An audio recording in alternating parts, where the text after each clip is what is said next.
If you sign that, sir, your company burns, not his. The words shattered the stillness like glass. A teenager had just stalled a billion-dollar deal. On the 27th floor of Hale Investments, the boardroom froze.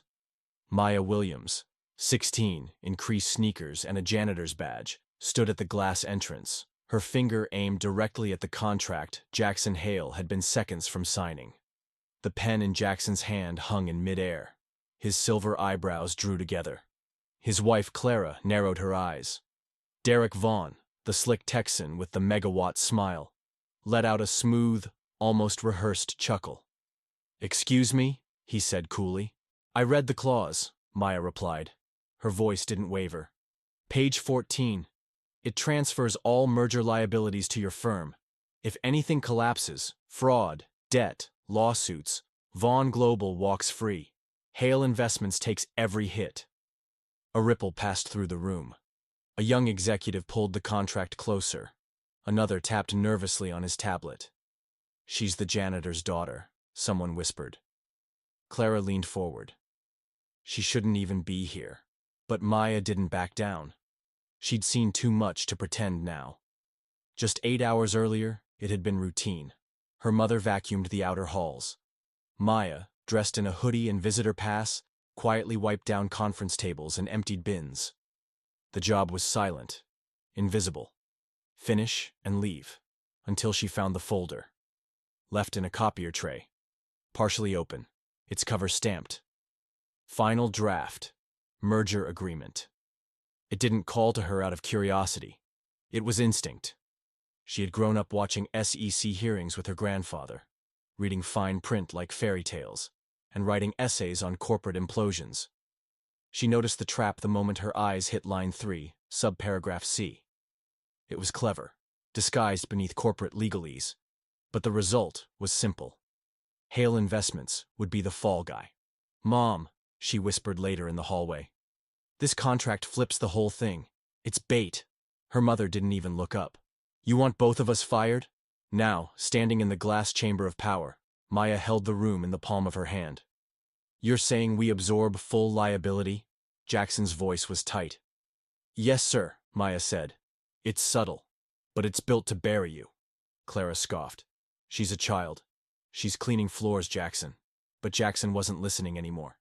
He flipped to page 14. His eyes locked on the lines she'd mentioned. His jaw clenched. Vaughn leaned forward. "You're seriously entertaining theories from a teenager with a mop?" Maya flushed, but her voice cut through him. "You can laugh, but if he signs that, your company's name will be on every lawsuit that follows." Silence. Jackson lowered the pen, slowly, deliberately. Then his voice, quiet, final. "Escort her out." Security approached. Maya stood tall. She didn't argue. As the doors shut behind her, she looked back once. For just a second. Jackson Hale didn't see a janitor's daughter. He saw the warning he'd almost ignored. He didn't sign the contract. The next morning, the lobby's silence was cold and sharp. Maya and her mother sat side by side in the security office. No eye contact, no coffee, no explanation. Maya whispered, "I'm sorry." Her mother's voice was flat. "You should be." Upstairs, in his office, Jackson sat alone. The contract lay open. His finger traced the clause again. She'd been right. It wasn't just buried. It was a setup. Clara's voice echoed in Jackson's mind from the night before. "It's a standard clause, Jackson. Just trust me." Once, that word meant something. He opened his laptop and began digging. Contract archives, shell company registries, quiet offshore filings. The deeper he searched, the cleaner it all looked. Too clean. Names tucked under subsidiaries. Terms cloaked in friendly legalese. The precision wasn't a comfort. It was camouflage. His phone vibrated. "Clara." He hesitated, then answered. "You didn't sign it, did you?" she asked, skipping hello. "No," Jackson replied, flat. "You're overthinking. We vetted Derek's firm. You're letting that girl get in your head." "She caught what none of us did," he said. Clara chuckled lightly. Too lightly. "Come on, Jackson. She's a kid. The janitor's daughter." He said nothing. "I'm coming up," she added, then ended the call. Blocks away, Maya sat curled on the apartment couch, a forgotten mug of cocoa cooling in her hands.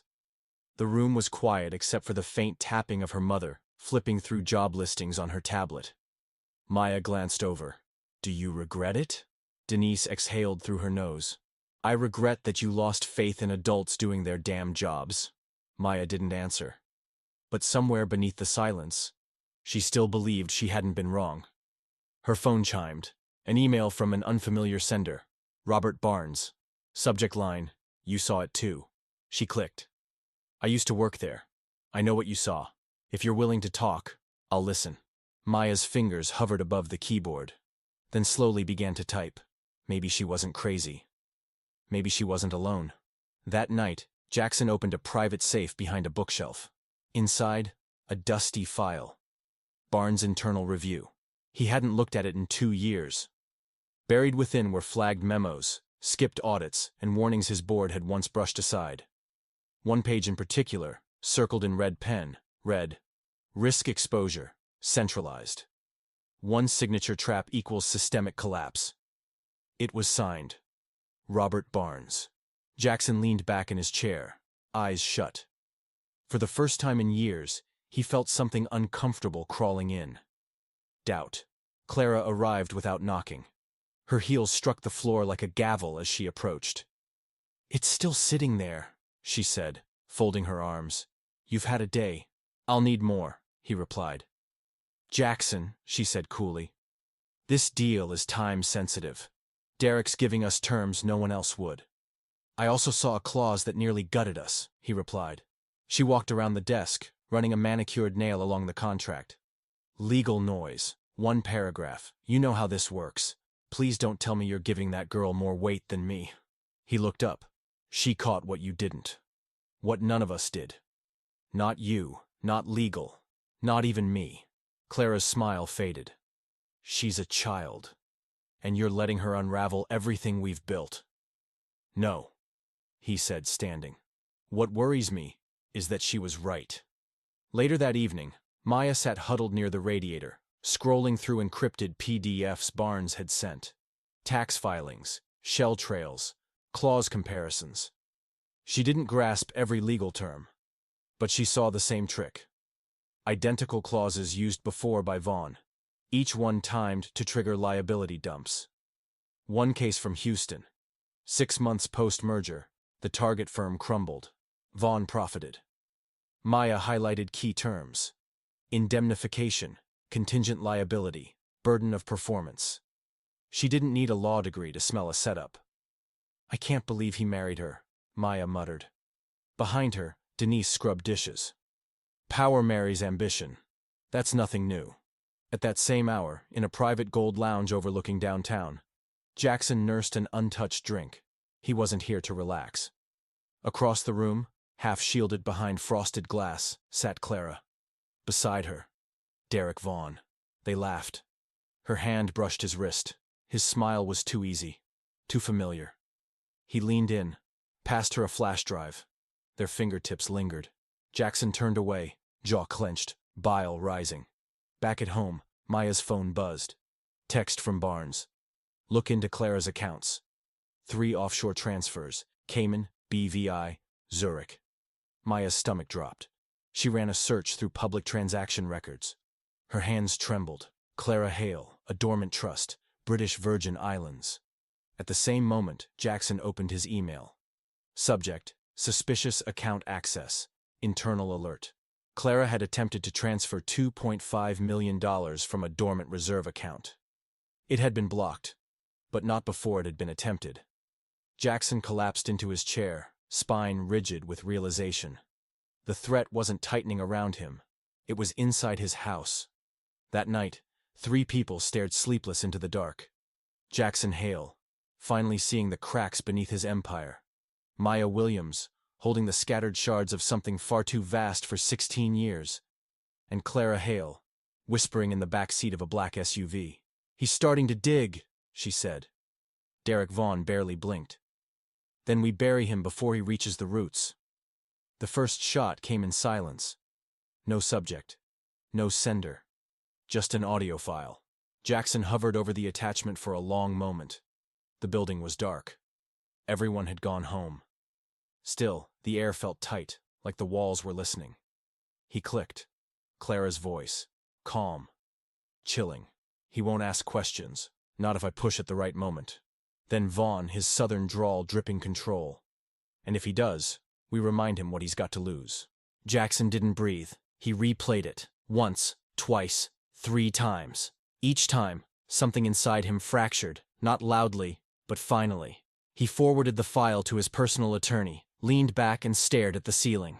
No more doubt, no more questions. Clara hadn't just joined it. She'd orchestrated it. Across town, Maya stood outside the towering bronze doors of the Harold Washington Library, a folder pressed to her chest, a flash drive clenched tight in her hand. Barnes had mailed it that morning. She wasn't cold from the wind. She was cold from knowing. Inside, she typed in the handwritten encryption key. The files unlocked one by one. Merger blueprints, tax manipulation, email trails. 3 collapsed companies, all led by Vaughn. All bore Clara's digital signature. She hadn't joined Vaughn recently. She'd been part of this scheme for years. Maya tried to deliver the drive to Barnes directly. His apartment door was open a crack. Inside, nothing. No blood, no mess. Just silence. And one envelope, resting on the kitchen table. MW scrawled across the front. Inside, a thumb drive. And a post-it. They know I'm helping you. Don't come back. Find someone you trust. Fast. Jackson didn't go to his lawyers. He drove to a boarded-up courthouse on the south side. A building forgotten by the rich. But not by Victoria Chan. Civil rights attorney. Ex-prosecutor. Renegade in tailored wool. She slid into the passenger seat without a word, then offered a hand. Mr. Hale, you came to the right place. But this is bigger than fraud. I know, he said quietly. You're dealing with a corporate infection, possibly racketeering. I need to protect my company, he said. And I need to protect the girl who saw it first. Victoria raised an eyebrow. Girl? She's 16. Name's Maya Williams. She caught it when no one else did. For the first time, Victoria smiled. Then she may be the most important witness we've got. The next morning, Maya returned to Hale Tower. Security had changed. Cameras turned slower. Guards stared longer. She wasn't on the list. But a junior staffer, the same one who used to sweep the lobby with her, stopped mid-stride, glanced both ways, and leaned in. Mr. Hale said if you came back, take you straight up. When Jackson saw her, he didn't speak. He stood, held out a hand, not as a CEO, as a man who had finally opened his eyes. I owe you more than an apology, he said. I owe you the truth. Maya nodded. Then let's get it out before someone else disappears. They sat side by side in his private boardroom, screens and printouts spread like war plans. Victoria joined minutes later. She looked at Maya and nodded. This is your war now. But with the right moves, we win before they know we're fighting. Maya's heart thundered. But her hands? Steady. Because for the first time she wasn't alone. The building's marble didn't just crack anymore. It was beginning to bleed light. Jackson's walls no longer boasted investor awards. Now they were lined with timelines, wire transfers, and aliases. At the center sat Maya, hoodie on, eyes burning, a yellow file in her lap. Victoria ended a tense phone call. Justice Department's watching Vaughn, quietly. But they need more. Maya handed over the file. Barnes's final drop. Inside, offshore ledgers. 3 names. Clara Hale, Derek Vaughn, Ravencross Holdings. Quarterly payments from collapsed mergers, funneled into one account. Victoria stared. This isn't just fraud. This is a pattern. Predatory. Surgical. And it started under my roof, Jackson whispered. That night, Maya and her mother sat on their fire escape, the hum of Chicago rising beneath them. Denise passed over a warm mug. They called again, she said softly. Told me to keep quiet, or they'd wipe your school record. Erase you like you never existed. Maya stared ahead. Silent. But not afraid. They've already tried, Maya said quietly. You're just a child, Denise whispered. This stopped being someone else's fight, Maya replied. The moment they used people like us to hide behind. Her tone wasn't loud, it was steady. And in that moment, Denise didn't see rebellion. She saw purpose. Her daughter wasn't trying to prove anything. She was trying to make it right. The next evening, Jackson stepped into the marble atrium of the Hale Foundation gala. Tux pressed, tie fixed. But his expression was tighter than the suit. This gala had always been Clara's territory. Lights, cameras, curated donors. She thrived under chandeliers. Tonight, Jackson walked straight to the mic. Before we begin, he said, voice echoing against crystal and stone, I need to speak, not as a CEO, as a man who's made mistakes. Near the champagne table, Clara stilled, her grip tightening around her flute. I thought building something meant trusting only numbers, he continued. But numbers don't betray you. People do. A hush swept through the room. Heads turned. Whispers bloomed. Clara's name passed quietly between gold earrings and polished cufflinks. I reopened every document we've ever signed, Jackson said. And what one brave young woman uncovered shook me. He stepped away before questions came. The silence in his wake said more than applause ever could. Back in her bedroom, Maya sat by the window, city lights blinking like coded warnings. Her laptop was open, folders scattered across the bed. One email caught her eye. He's pulling away. You know what to do. It was from Clara, addressed to Derek. Just as she saved the file to an encrypted drive, the power flickered. The screen went dark. Her phone buzzed once. Unknown number. Stop digging or we dig first. Maya didn't move. She reached for a Sharpie. 3 words went down on a clean page. Not backing down. Because this wasn't business anymore. It was war, and the girl nobody believed was now impossible to ignore. By morning, the financial district buzzed with unconfirmed murmurs. An anonymous whistleblower. A frozen merger. Some called it corporate housekeeping. Others? They smelled blood. Jackson sat in his office, blinds drawn, eyes locked on the skyline. I built this place from nothing, he said quietly, and I almost handed it to a ghost in a silk tie. Across from him, Victoria Chan flipped through a fresh folder. You didn't hand it over, she said. You paused. That's the difference. She tapped a page showing Beeswire transfers. Vaughn's signature move. And this isn't just finance anymore. This is about justice. Elsewhere, Clara Hale descended the stairs of their lakeshore penthouse in navy silk, still playing her role. The housekeeper handed her an envelope. Cream-colored. No return address. Inside, a photo. Jackson, Victoria, Maya. 3 signatures circled. And a note. You're losing control. Clara didn't flinch. She picked up her phone. Derek, we need to talk. That evening, at the Four Seasons Summit, Derek Vaughn moved through the crowd like royalty. But something was off. The handshakes were shorter, the smiles more strained. He found Jackson near the terrace.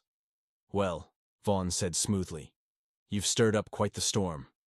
Jackson didn't blink. I'm just done pretending I couldn't see. Vaughn stepped closer, voice lower. Go public, and you don't just ruin me. You drag your wife down, you gut your board, you tank your stock. That what you want? Jackson's voice stayed even. I'd rather bury a company than live a lie. Back at home, Denise hung up the landline. That was the school, she said slowly. Someone filed a complaint. They're calling you emotionally disruptive. Maya blinked. I haven't even been to school this week. Denise's voice cracked. They're trying to rattle you. But Maya didn't feel rattled. She felt ready. By Friday, Victoria filed the first injunction. An independent audit, a whistleblower shield. The media caught on before sundown. Merger suspended. Anonymous teen key witness. Photos of Maya surfaced. School website pics, reposted across feeds. Some praised her. Some mocked. But none looked away. The next morning, Jackson entered the boardroom. Dropped a thick stack of files onto the polished table. I should have seen this sooner, he told them. But I was asleep. He passed out documents.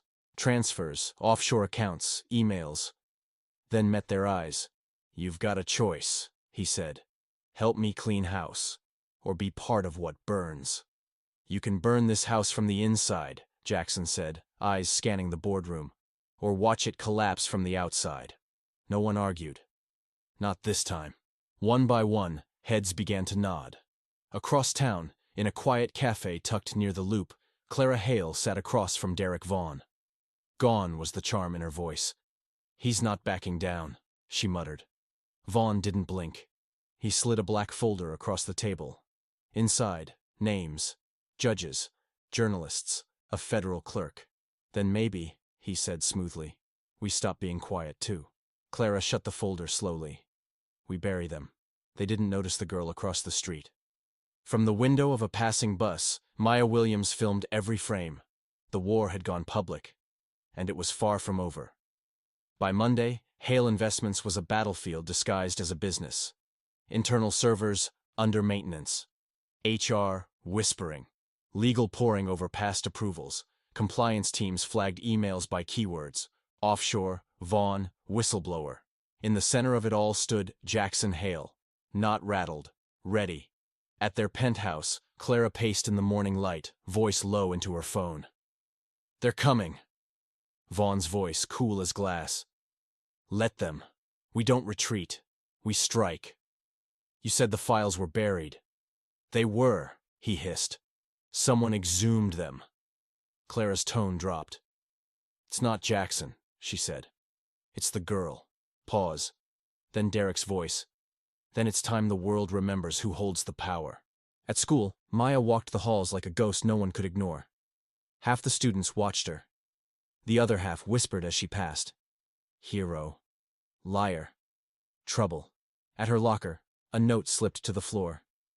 "We know where you live. Stay silent. Stay safe." Her fingers trembled. Only for a second. She took the note, shoved it in her pocket, and walked straight to the office. By day's end, Victoria had secured a protection order for Maya and her mother. That night, Jackson received a text. No name, 4 words. "She's not worth it." He read it 3 times, then picked up the landline. "Victoria, can you get federal eyes yet?" "They're watching," she replied. "But they need someone to testify. Publicly." Silence. Then Jackson's voice. Quiet. Resolute. "Then I will." The Chicago Tribune broke the story by sunrise. CEO exposes internal conspiracy. Teen whistleblower linked to billion-dollar collapse. They didn't name Maya, but the internet did. Photos from her school surfaced. Some called her brave. Some mocked her clothes. Some threatened. But no one ignored her anymore. That afternoon, she returned home to a crowd. Neighbors, reporters, even strangers. Some held handwritten signs. "Truth has no age. We believe Maya." She froze at the bottom step. Denise took her hand. "They're not here to scare you," her mother said softly. "They're here because you didn't flinch." But far across town, in a darkened high-rise, Derek Vaughn stared at a still frame of Maya on his tablet. Poised. On the witness platform. "She's still a kid," Clara snapped behind him. "You think they'll let her destroy us?" Vaughn's voice was razor cold. "Kids don't topple empires." "Symbols do," he stood. "Shut the tablet. Let's crush her before she becomes one." That week, the courthouse was a magnet. Flashing cameras, reporters in clusters. Tension hung like fog over downtown. Inside courtroom 12B, it was silent but electric. Jackson adjusted his tie. Victoria stood beside him, notes in hand. Maya sat 2 rows back, hair neatly braided, eyes unwavering. Vaughn sat across the aisle, unreadable. Clara beside him, stoic as stone. The judge entered. "All rise." Victoria stepped forward. "Your Honor, we call Maya Williams." Gasps whispered across the gallery. Maya walked forward, not as a victim, as the first to speak. She took the oath, sat down. Victoria smiled gently. "Miss Williams, how did this all begin?" Maya's voice didn't shake. "I was helping my mom clean on the 27th floor. She's on night staff. I saw the contract. The signature looked off. And the clause. It sounded wrong. Victoria nodded. What stood out? There was a clause buried deep. It moved all liability to Hale Investments, Maya said clearly. If anything went wrong, only one side suffered. Victoria leaned in. You were 16. No one asked you to read that contract, so why speak up? Maya didn't blink. She looked directly at Clara, then at Vaughn, then to the jury. Just because I clean your floors doesn't mean I don't see the dirt. The courtroom rippled. Even the judge's brow lifted. Clara's hand tightened. Vaughn didn't smile this time. Cross-examination came sharp and fast. Vaughn's attorney fired questions with barbed precision. Miss Williams, do you even understand legal language? No, Maya replied. But I understood enough to know when someone's setting a trap. So, you consider yourself an expert? No, sir, she said evenly. But I don't think you need a law degree to smell a setup. The jury leaned in, not toward a teenager, but toward the voice of every unseen worker ever told to keep quiet. After recess, Jackson took the stand. Victoria asked only one question. What made you believe her? He exhaled. Because she reminded me of something I forgot. And what was that? Jackson looked at Maya. That integrity doesn't depend on your title. Sometimes, it's the janitor's daughter who sees what the board never will. Clara Hale took the stand next. Composed. Still, until the prosecution played the audio. If he questions it, we remind him what he has to lose. She flinched. And then, finally, she spoke. I didn't mean for it to go this far, Clara said softly. I thought if I got the deal done, Jackson wouldn't have to know. And when Maya uncovered it? Clara's voice cracked. I wanted her silenced, because she saw everything I spent my life hiding. Outside, cameras waited like vultures. Maya exited from a side door. Jackson followed. You didn't have to come, she said quietly. He nodded. I owed you, to be the man you thought I was, when you walked into that boardroom. She smiled faintly. You're almost there. Inside, Clara returned to Vaughn's side. She said nothing. Her silence spoke louder than guilt. The jury watched not just a fraud case, but a betrayal of trust. The next morning, the verdict came. The courtroom held its breath. On the count of conspiracy to commit corporate fraud, guilty. On the count of document falsification, guilty. On the count of contract tampering, guilty. Each word was a gavel. 10 years. No parole before 7. Maya exhaled for the first time in days. Reporters swarmed outside. Maya, how does it feel to save a corporation? Mr. Hale, will you rebuild? Victoria, what's next? Maya answered only one. What do you want people to remember? She turned to the cameras. That truth doesn't depend on your title. And justice doesn't care how clean your shoes are. In the weeks that followed, Hale Investments didn't crumble. It transformed. Clara's name was scrubbed from board records. Vaughn's assets frozen. Victoria became chief ethics counsel. And Maya. She was offered a full scholarship. At a press conference inside the building she once mopped, Jackson announced it himself. We are launching the Maya Williams Fellowship for young minds who don't wait to be asked. Applause thundered. Later that night, Maya stood in Jackson's office, manila envelope in hand. My Columbia letter, she said, glowing. You've earned more than a seat, he replied. You've earned a voice. She hesitated. Do you regret it? Jackson looked at the skyline. I regret not seeing it sooner. But I don't regret who stood up when I didn't. Days later, Clara Hale was processed into federal custody. No statement, no appeal, only silence. In her cell, she played the audio again. Just because I clean your floors. The words echoed, louder than steel bars. Back in his office, Jackson placed Maya's envelope on a shelf beside his most prized awards. Above it, a plaque. Truth isn't loud, but it lasts. From the ashes of betrayal, something new had risen. Stronger, cleaner, and this time, unshakably honest. Let me know if you want an ending montage, credit scene-style lines, or need visual storyboard cues for production.